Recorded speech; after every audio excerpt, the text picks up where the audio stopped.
कारणमुकरम् अर्यन्तानं तैर्विसिद्धम्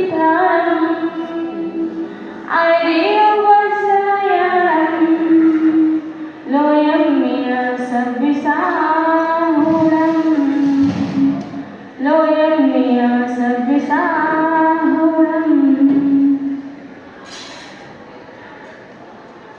आज मैं जो कुछ भी आपके सामने बोल रही हूँ वो सब पूज्य गुरु माँ का दिया हुआ है, इसमें मेरा कुछ भी नहीं है। साधु की परिणति दर्पण के समान होती है, जो स्वागत तो सबका करता है लेकिन संग्रह किसी का भी नहीं करता। साधु की वाणी और कुएं का पानी दोनों ही बहुत गहराई से निकलते हैं, इसलिए दोनों ही बहुत पवित्र होते हैं। धन्य है वे जीव जो इन साधु की संगति को प्राप्त करते हैं, क्योंकि छाता तो हमें भीगने से बचाता है किंतु साधु की संगति हमें बिगड़ने से बचाती है। इन वीतरागी सत्संग की महिमा के बारे में कहा भी गया है कि एक घड़ी आधी घड़ी आधी से भी याद, तुलसी संगति साधु की कटे कोटि अपराध। एक क्षण के लिए भी यदि साधु की संगति मिल जाए तो उससे हमारे करोड़ों पापों को नाश करने वाली होती है, क्योंकि ये जो साधु होते हैं वो अपने जाप ध्यान तप के द्वारा जो ऊर्जा संग्रहित करते हैं, जब हम उनके संपर्क में आते हैं, उन्हें नमस्कार करते हैं तो वो हमें जो आशीर्वाद देते हैं उनसे वो ऊर्जा प्रेषित होकर हमारे अंदर प्रवेश करती है और हमारे भावों में निर्मलता आ जाती है और हमारी सारी पाप प्रकृतियां पुण्य प्रकृतियों में संक्रमित होने लगती हैं। एक बार सम्राट सिकंदर जब पहली बार भारत आया तो उसकी दृष्टि एक मुनिदास पर पड़ी। उसने इससे पहले दिगंबर मुनि को ही देखा था।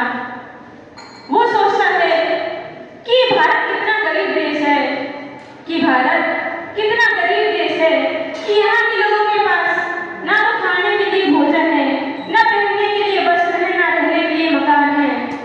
अगर मैं इन दरिद्री की दरिद्रता दूर नहीं कर पाया तो मेरे सम्राट होने का क्या मतलब। सम्राट तभी अपने मंत्री को बुलाता है और उससे कहता है कि मंत्री जी, इन दरिद्रियों की दरिद्रता को दूर किया जाए।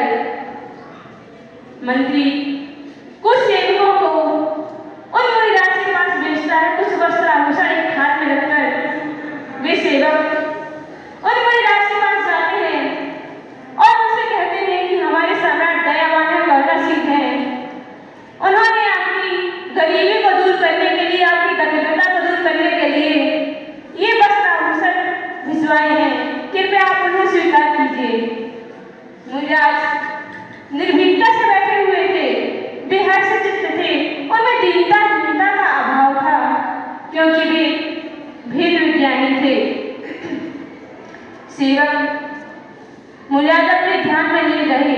तभी सेवक वापस आकर सम्राट सिकंदर को घटना का सारा हाल सुनाते हैं। सम्राट सेवकों की बातों को सुनकर सोचता है कि जो सम्मानी और स्वाभिमानी लोग होते हैं वे शायद नौकर के हाथों से रहना पसंद नहीं करते। इसलिए सम्राट इस बार स्वयं एक थाल में रत्नों को भरकर उन मुनिदास के पास जाता है और उनसे कहता है कि हे दरिद्री, तुम्हारी परिस्थिति ठीक नहीं है। मानव जीवन में परिस्थितियां बदलती रहती हैं। राजा रंग बन जाता है और रंग राजा बन जाता है।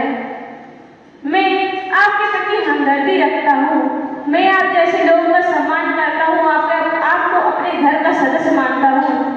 कृपया ये वस्त्र आभूषण स्वीकार करिए और अपनी गरीबी को दूर करिए।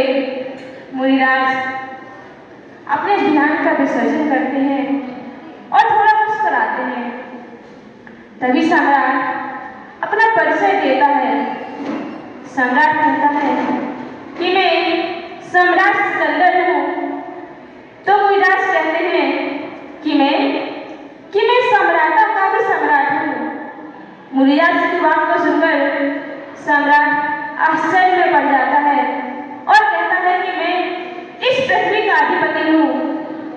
तभी मुनिराज कहते हैं कि मैं तीनों लोकों का अधिपति हूँ।